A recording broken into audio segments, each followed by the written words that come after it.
কালো তেনা বাঁধা থাকে না থাকে না থাকে। আচ্ছা ভাই গাইটা কইছে কেনে বেঁধেছে, সে কইছে গাভীন আছে, 7 মাস 8 মাস হয়ে গেছে, একটু থানটা বড় হয়েছে, তাহলে বেঁধে দিয়েছে যে কি নজর লেগে যাবে। আচ্ছা ভাই গাইটাকে তো এই খুঁটা থেকে ওই খুঁটা করব তাহলেই হতে পারবে। আচ্ছা গরুর থেকে মানুষের বেশি সম্মান কিনা, মানুষ বেশি সুন্দর কিনা?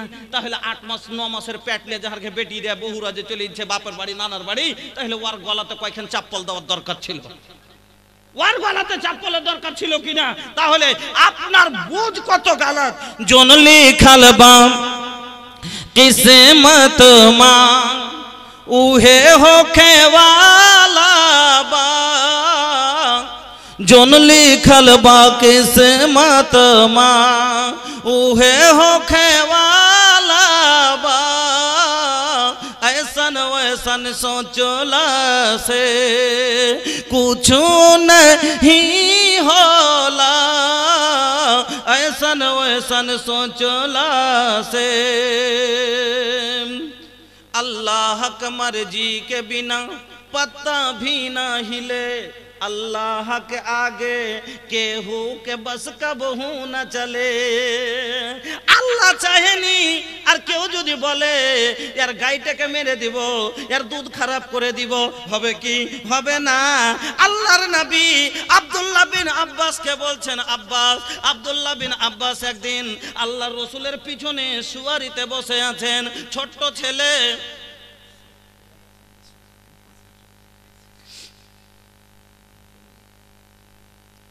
अरे 10 থেকে 15 মিনিট তো কথা মানুষ কম করে বুঝাইতে দেন। এই জন্য আমি বলি যে আমাকে ডাকিয়েন না, আর ডাকবেন তো শুধু বলে দেন চান্দা করতে হবে, ডাইরেক্ট কষ্ট বাদ দিয়ে দেন, একবারে ডাইরেক্ট হাত উড়া মারেন। হ্যাঁ যাক আলহামদুলিল্লাহ ভাই, যাক এতখানি তো কম করে দায়িত্ববাদ মনে করছেন যে দায়িত্ব করতে পুরা করতে পারবে, শুকরিয়া আপনাদের, জাযাকুমুল্লাহ বারাকুমুল্লাহ হায়াকুমুল্লাহ। আমি আপনাদেরকে বলছি মাত্র 2-4টা কথা বলছি, শুনেলেন?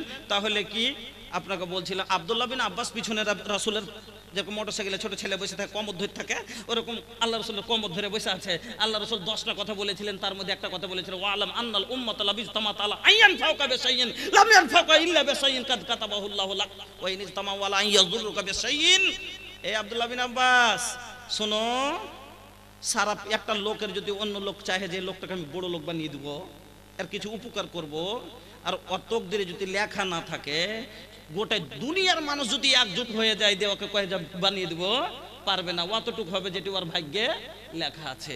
ওরকমই একটা লোকের চাহে যে ক্ষতি করব, তো 1 লয় 2 লয় যদি সারা পৃথিবীর মানুষ এক হয়ে যায়, তো অতখানি ক্ষতি হবে যতখানি ওর ভাগ্যে লেখা আছে। যদি আপনি বলবেন যে মনীষা তাহলে খারাপ যে হয়েছে, ওটা আপনার ভাগ্যে লেখা আছে যে অমুকের দ্বারা আল্লাহ করাইবে, আপনাকে করেছে।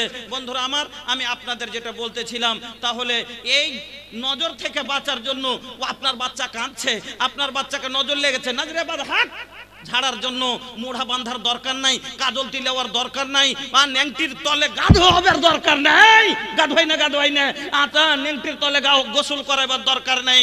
দরকার আছে সূরা নাস আর ফালাকের পড়েন, থু দিয়ে দেন, আপনার ছেলে ভালো হয়ে যাবে ইনশাআল্লাহ, আপনার সন্তান ভালো হয়ে যাবে। কারণ আমার নবীকে বাঁধ মেরেছিল, আমার নবীকে লাবিদ বিন আসিম বান মারলো, আমার নবীর উপরে জাদু করেছে, নজর চালিয়ে দিয়েছে, আমার নবী রোগা হয়ে যাচ্ছেন, শুকিয়ে যাচ্ছেন, কিছুই বুঝতে পারে না। এই ঘটনাতে যারা নবীকে গায়েব দা বলে, তার মুখে থাপ্পড় মেরেছে এই কথাতে। কি আমার নবী যদি গায়েব দা হলে জানতেন না যে কে আমার উপরে জাদু করেছে?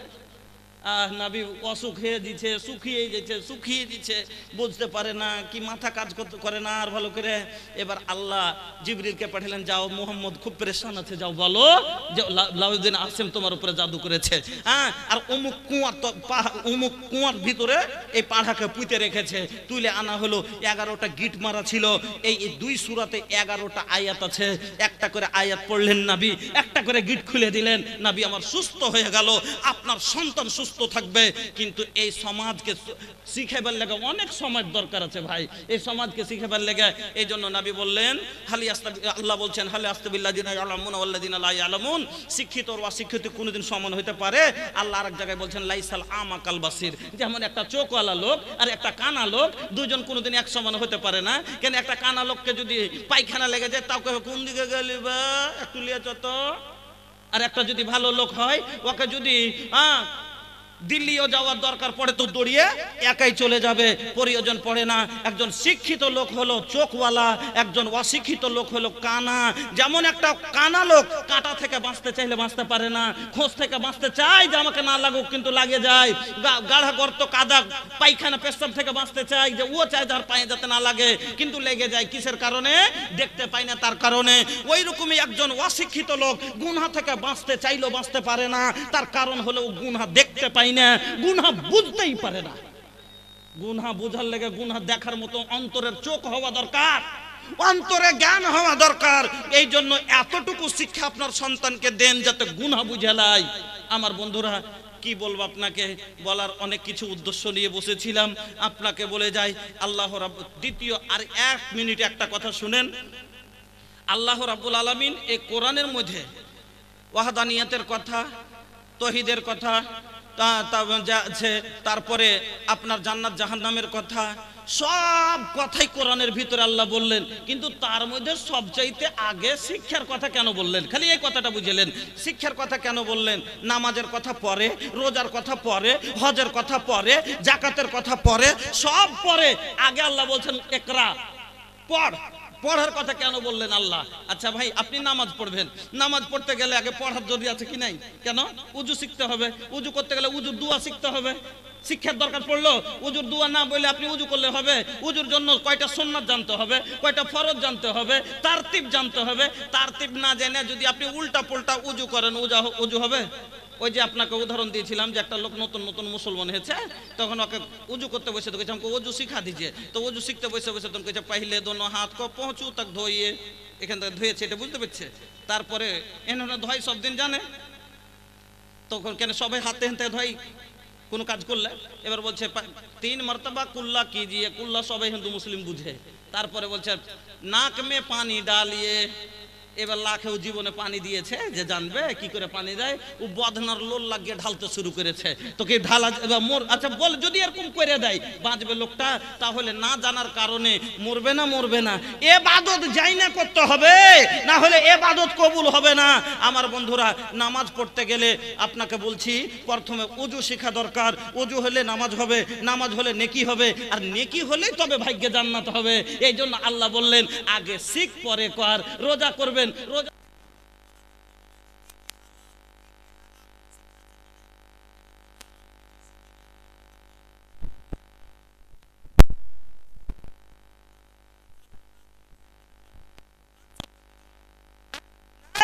তাহলে শিখতে হবে।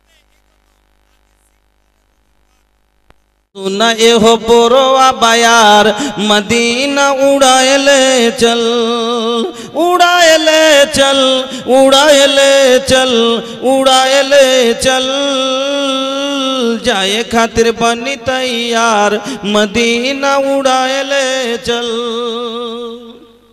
हमरा गरीबिया पर अल्लाह करम कर दाम, हमू चाहतानी मदीना दिखैदा। तड़पत मनवा हमार, तड़पत मनवा हमार मदीना उड़ाएले चल, उड़ाएले चल, उड़ाएले चल, उड़ाएले चल, जाए खातिर बनी तैयार मदीना उड़ाएले चल। पासपोर्ट ना वीजा बाटे, नाही जेब में पैसा, हमू देखब पूर्वी मदीना बकैसा। पासपोर्ट ना वीजा बाटे, नाही जेब में पैसा, हमू देखब पूर्वी मदीना बकैसा। देखे खातिर जिया बेकरार मदीना उड़ाएले चल, उड़ाएले चल, उड़ाएले चल, उड़ाएले चल, जाए खातिर बनी तैयार मदीना उड़ाएले चल।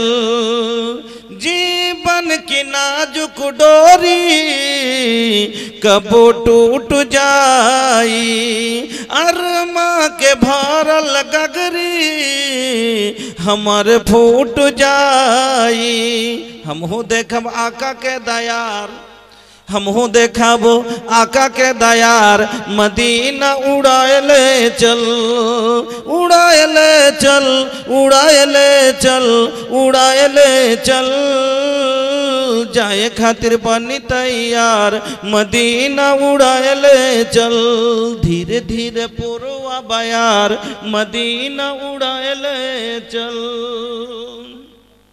श्रद्धेय सम्मानित ও নির্বাচিত আজকের সভার মহামান্য সভাপতি মহাশয়, মঞ্চের ওলামায়ে কেরাম, সামনের ইসলাম দরদি ভাইরা, বন্ধুরা, পর্দা নাসিন আবলা সরলা মা ও বোনেরা, সিংহের কচিকাচা ছেলে মেয়েরা, সর্বাগ্রে কৃতজ্ঞতা জ্ঞাপন করে সেই মহান আল্লাহর, যিনি সবারই স্রষ্টা, সবারই রুজিদাতা, যিনি মানুষের এক মুহূর্তে কান্না মুখে হাসি, হাসি মুখে কান্না দিতে পারেন, সেই মহান আল্লাহর একবার প্রশংসা আদায় করি, পড়ি আলহামদুলিল্লাহ।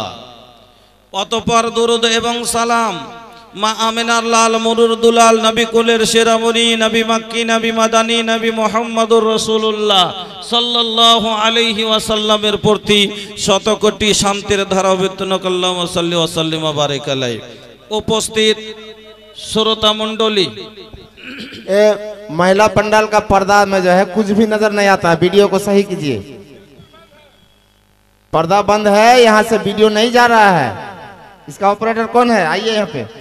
काहे के हमरा लगे कोनो भोजपुरी के डिग्री नहीं खे, लेकिन रवा लोग मानते नहीं खे कि भोजपुरी, अब जोन भोजपुरी इस साल के सबसे नीमन भोजपुरी हम रवा लोग के सामने रखली हैं, रवा लोग सुन ले बानी। हम बीच बीच में इंशाल्लाह रवा लोग के ऐसे तो हम भैया भोजपुरी जबान में भी रवा लोग से बात कर सकता नहीं कि हम भोजपुरी जबान में रवा लोग से तकरीर सुनाइम, लेकिन भैया ये भोजपुरी जबान जवानन के जवान बा, बुढ़वन के ना। বয়স্ক লোকের ভোজপুরি জবান লয়, ওনারা অত বোঝে না। এখন ইয়ং জেনারেশন যারা, তারা ভোজপুরির হলো দিবানা মতওয়ালা। আল্লাহু আকবার। আমি আপনাদের সম্মুখে যে 2 ঘন্টা কোনো বিষয় নিয়ে আলোচনা করব, সেরকম সময় আমি এলাকায় কোনোদিন পাইনি আর পাবো না। এজন্যই আমি বলছিলাম, গতকালকে আমি কালিয়াচকে ছিলাম, তার আগের দিন আমি লালগোলায় ছিলাম, তার আগের দিন সাগর দিঘিতে ছিলাম। আমি বললাম যে ভাই কালকে আবার পাকুড়ে প্রোগ্রাম আমার। আমি বললাম ভাই এত দূর থেকে আমি আর যাব না, কারণ এলাকায় যাই ওয়াজ করতে আমি পাই না। কারণ যিনারাকে বাইরে থেকে আনি, ওরাকে প্রধান বক্তা করি, ওদের শুনি। আমরা এলাকার তখন চান্দাই শেষ, বাইরে যখন যাই তখন আমরা প্রধান সাজি, ওনারা দূর মনে করে আমাদের প্রধান করে কালেকশন করতে হয় না। 2 ঘন্টা শুধু হাদিস ও কোরআন থেকে বয়ান করতে হয়, যে বিষয়টা মানুষ শুনতে পায় আর ভালো লাগে মানুষকে, তখন বলে যে হ্যাঁ বক্তব্য শুনলাম, খুব ভালো লাগলো। যা হোক, আমি বক্তব্য না বলতে পেলে কি হলো, যারাকে এনেছি বাইরে থেকে তাদের শুনবো।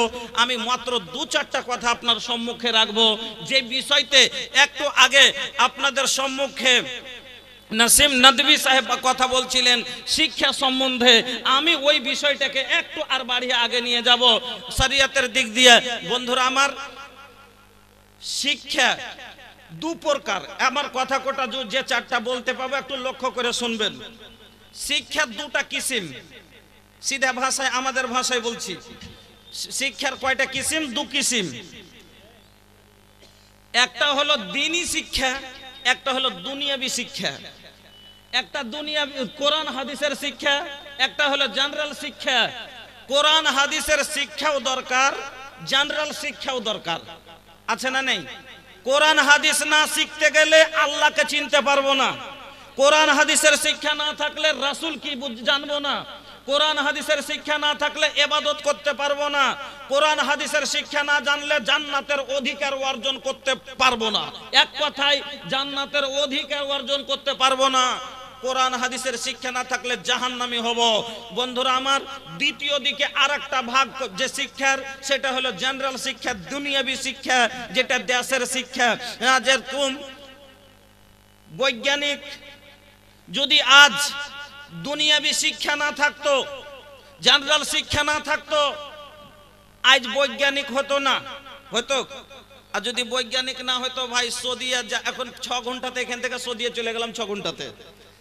এই বড় বড় এরোপ্লেন গুলো তৈরি হতো না, তৈরি হতো না তো মানুষের ওই 6 মাস ধরে হজ করতে যেতে হতো, এখনো যেতে হতো? 6 মাসের জায়গা 6 ঘন্টাতে পেরিয়েছে। কিসের কারণে? জেনারেল শিক্ষার কারণে। কথা কিছু বলতে দেন আমাকে, 2-4-10 মিনিট কথা শুনেন। জেনারেল শিক্ষা যদি না থাকতো তাহলে আজ, যদি ইঞ্জিনিয়ার না হতো তাহলে আজ বড় বড় পুল গালা, ব্রিজ গালা যে নদীর ওপরে আছে, আচ্ছা বিনা ইঞ্জিনিয়ারে এই পুল কি তৈরি হয়েছে? আপনাকে যেমন আপনাকে বলছি, ভাগলপুর বড় ব্রিজ, গঙ্গা নদীর ওপরের bridge, Farakka bridge, Howrah bridge, Ganga সেতু ব্রিজ, এইরকমই পদ্মা নদীর ব্রিজ, এইরকম যতগুলো ব্রিজ আছে, এই ব্রিজগুলো বিনা বিনা কি বলছে ইঞ্জিনিয়ারে কি হয়েছে? হয়েছে না। যদি না হতো তাহলে আজ যোগাযোগ ছিন্ন হয়ে থাকতো, তাহলে আমাদের জন্য যাতায়াত অসুবিধা হয়ে থাকতো।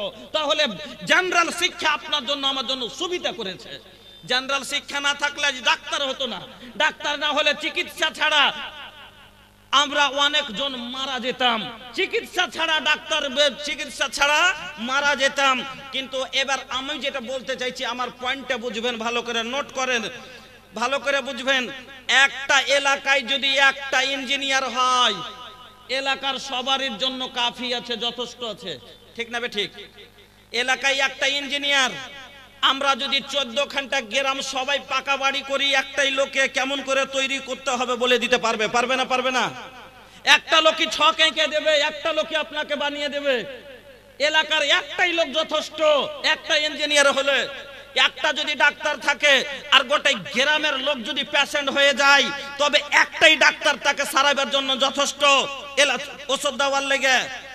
একটা যদি বৈজ্ঞানিক হয় তাহলে অনেকগুলো মানুষের জন্য সুবিধা। কিন্তু আপনি বলুন, আপনার নামাজ আর এলাকা নয়, আপনার নামাজ কি আপনার নিজের ভাই পড়ে দিতে পারবে? আপনার অসুখ হলে গোটাই গ্রামের লোক একটা ডাক্তারের সবাইকে চিকিৎসা করে দিবে। কিন্তু দিনের শিক্ষা এমন শিক্ষা যে আপনার গোসল ফরজ হয়ে যায় তো অন্য কেউ লোকে করে দিতে পারবে না। পারবে? পারবে না।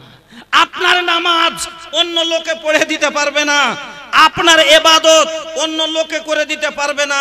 এই জন্য দুনিয়াবি শিক্ষার চাইতে দ্বীনি শিক্ষা। আজ যদি তৌহিদ কাকে বলে আজ আপনি আমি জানি না, তৌহিদে উলুহিয়াত কাকে বলে জানি না, তৌহিদে রুবুবিয়ত কাকে বলে জানি না, তৌহিদে আসমায়ে সিফাত কাকে বলে জানি না। এই অশিক্ষার কারণে সমাজে শিরক বেদাত ঢুকে আছে। তার মেন কারণ হলো এই সমাজ অশিক্ষিত। আমার বন্ধুরা, আমার ভাইজানেরা, আজ সমাজের বুরাইয়ের কারণে আজ বাবা মা কাঁদছে। বাবা বলছে আমি, আমার সন্তান আমার ইজ্জত করে না, আপনার ছেলে আপনার ইজ্জত করবে। মা কাঁদছে, আমি মা হয়ে সন্তানের আমি যে আছে আদর পাই না, সন্তানের ভালোবাসা পাই না, মার সম্মান আমাকে দেয় না। কেন দেয় না? আপনার ছেলেকে আপনি ওয়াকাযা রাব্বুকা আল্লা তা'বুদু ইল্লা ইয়াহুর মানে দেননি, শিক্ষা দেননি। আপনার সন্তান যদি ওয়াকাযা রাব্বুকা আল্লা তা'বুদু ইল্লা ইয়াহু ওয়া বিল ওয়ালিদাইনি ইহসানার মানে জানতো, খোদার কসম করে বলি, আপনার ছেলে যদি এই শিক্ষা অন্তর থেকে পেত তাহলে আপনাকে মারা দূরের কথা, আপনার আগা দিকে একবার মোটা লেশাস বলে তাকাতো না, চোখটাকে একবার উঁচু করে দেখতো না। তার কারণ হলো সন্তানকে আজ আপনি আমি তাকে সব আজ অন্ধকারে ঠেলে দিয়েছি। গার্জেন যারা হয়েছেন 2-4টা কথা বলেন। আল্লাহ পাকের নবী বলছেন, সহিহ বুখারীর ইবারত, সহিহ বুখারীর হাদিস, নবী বলছেন মা মিন আবদিন ইস্তারিহিল্লাহু রাইয়াতান ইয়ামুতু ইয়াওমা ইয়ামুতু ওয়া হুয়া গাসুন লিরাইয়াতিহি ইল্লা হারামাল্লাহু আলাইহিল জান্নাহ। বন্ধুরা আমার, ভাইজানেরা আমার, নবী বলছেন যাকে আল্লাহ গার্জেন করেছে, আমরা সবাই গার্জেন, কাউরির 4টা ছেলে আছে, কাউরির 5টা মেয়ে আছে, কাউরির ছেলে মেয়ে দুটোই আছে, কাউরির স্ত্রী আছে, তো কাউরির বেটি আছে। আপা এইরকম সবাই আমরা কিছু না কিছু গার্জেন নিয়ে আছি, গার্জেনশিপ আপনার আমার উপরে আছে।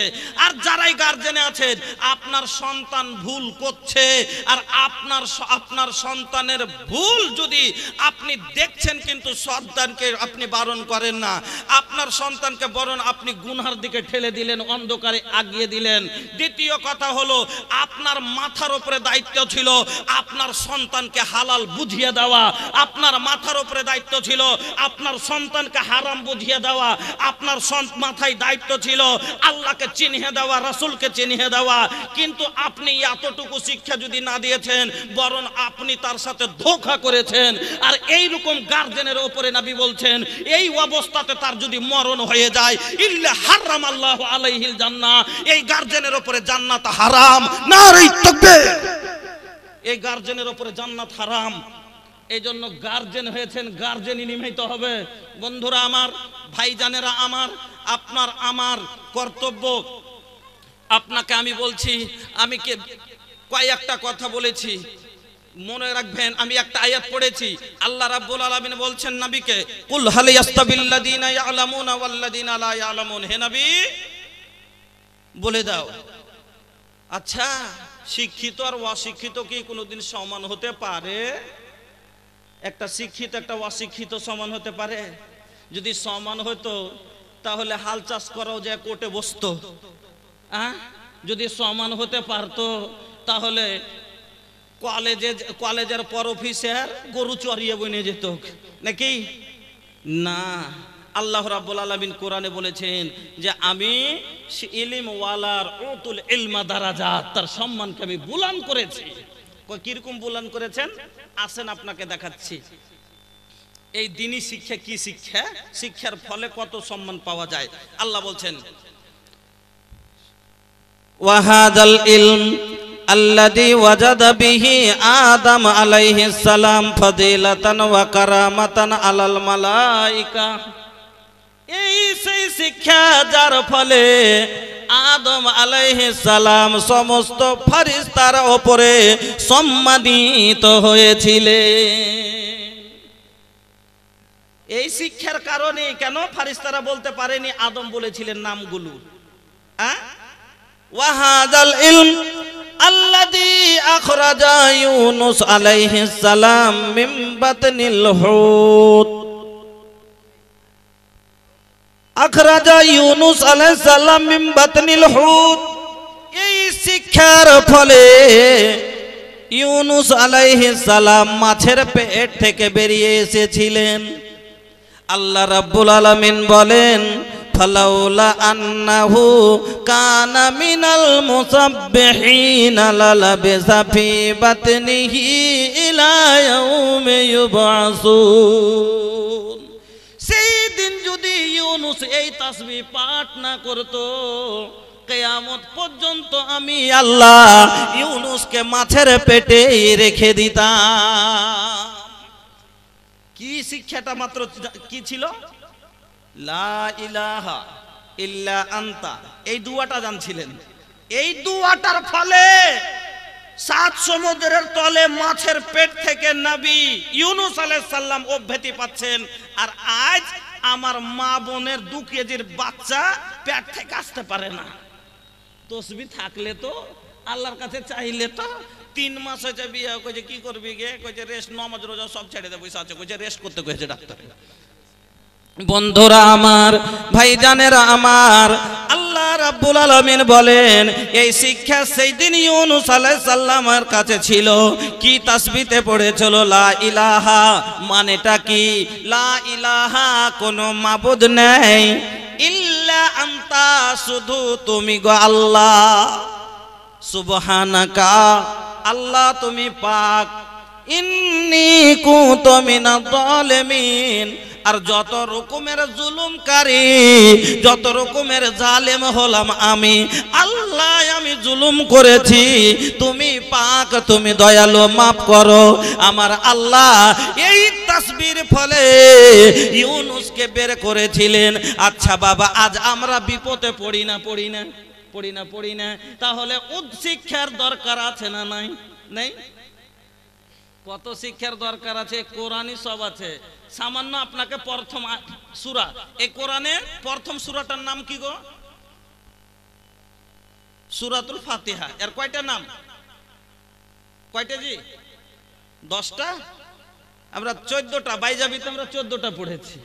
হ্যাঁ, তো সবটির যদি বলা যায় তো লম্বা হয়ে যাবে, কারণ আমার মাথায় তো দায়িত্ব আছে, বোঝা আছে। তো এর মধ্যে একটা নাম কয়েকটা নাম আপনাকে বলছি।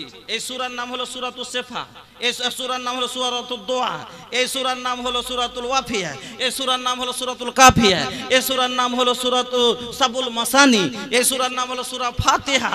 এর যদি প্রত্যেকটা কথা বলতে যাই, আচ্ছা এই সূরা তার একটা নাম ওর মধ্যে হলো কি সূরাতুস সেফা। সেফা মানে কি?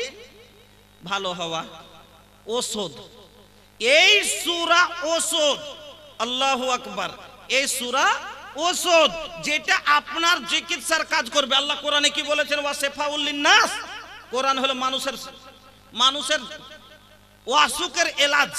কোরআন শেফা আছে মানুষের লেগে কোরআনের ভিতরে। কিভাবে শেফা নেওয়া যায়? আচ্ছা আজকে যদি সাপে কামড়াই না মানুষকে, সাপের বিষ লেগে যায়, কি করে? পূর্ণিয়া নিয়ে যায়। আর না তো কিছু ওঝা গুনিকে ডেকে ঝাড়ফুঁক করে ভালো করে না? আচ্ছা ওঝা গুনি এক ওয়াক্ত নামাজও পড়ে না, সূরা ফাতিহা যে চরুস করে পড়তে পারে না, এই ওঝার দ্বারা ঝাড়ফুঁক করা যাবে না। কেন? কোরআন হাদিস ছাড়া, কোরআনের আয়াত ছাড়া আর রাসূলের ফরমান যেগুলো মানা মতলব রাসূল আমার বলেছেন সেই কথা ছাড়া অন্য কোন বায়ান ধরে কোন দেবী দুর্গা, কোন পীর মুরিদ মুর্শিদ, কোন ডেহারা চহারা গাইয়া যদি বিষ নামায় চলবে না। ঝাড়ফুঁক করে হারাম। কিন্তু ওঝা, আমার নিজের চোখের দেখা একটা ওঝা, আপনার আমার এলাকার কথা বলছি, শুধরাইবার জন্য বলছি। কাউকে যদি খারাপ লাগলে মাফ করিয়েন। কি বলছে? আমি নিজের চোখে দেখেছি। একটা লোককে বিষ লেগে গেছে, সাপের বিষ লেগেছে। একটা এত বড় করে একটা 3টা লোককে নিয়ে আসলো, একটা এত বড় করে। আমি শেফার কথা বলছি। আল্লাহ বলছে ওয়া শিফাউল লিন্নাস। কোরআনে আছে শিফা। আর ওরা শিফা কিসে থেকে নিচ্ছি? আমি ওয়াজানের কারণে, অশিক্ষিতর কারণে, মূর্খর কারণে কার কাছে যাচ্ছি? কোরআনের কাছে যাই না, আল্লাহর কাছে যাই না। যাচ্ছি কার কাছে? না তো রুস্তম ভাইয়ের কাছে। রুস্তম ভাই এসে 3টে গাঢ়া, একটা গাঢ়া খুঁড়ে দিলে এত বড়টা গর্ত করে দিয়ে অতি পানি দিয়েছে, আর 5-7টা পানের পাতা দিয়ে দিলে, আর ওই বিষ লাগা মহিলাটাকে বসিয়ে দিয়েছে মুড়াতে, আর দিয়ে একটু করে দুধ ঢালছে আর দোয়া পড়ছে। দোয়া মাফ করবেন, ইউটিউব এতগুলো লেগে আছে, কিন্তু সমাজকে সুধারের জন্য কথা বলছি। দোয়া এটা মানা যাবে? এই ঢন্ডর এলাজ করা যাবে না? এতে চিকিৎসা হবে না? এতে শেফা পাওয়া যাবে? কি বলছে জানেন? একবারে দুধ দিলাম,